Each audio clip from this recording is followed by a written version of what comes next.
ayının 22'sində olan hava proqnozu açıqlanıb.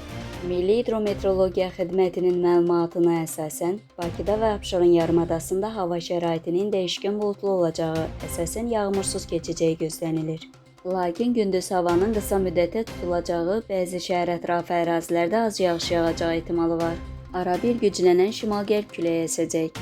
Havanın temperaturu gecə 19-22 dərəcə, gündüz 26-29 dərəcə isti olacaq. Atmosfer təzyiqi 761 mm civə sütunu təşkil edəcək. Nisbi rütubət 60-70% olacaq. Azərbaycanın rayonlarında bəzi yerlərdə arabir yağış yağacağı gözlənilir.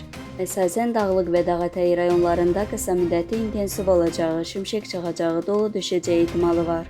Gecə və səhər bəzi dağlıq ərazilərində duman olacaq. Mülayim şərq küləyi əsəcək. Havanın temperaturu gecə 20-25 dərəcə, gündüz 29-33 dərəcə isti. Dağlarda gecə 8-13 dərəcə isti, gündüz 18-23 dərəcə, bəzi yerlərdə 25-28 dərəcə isti olacaq.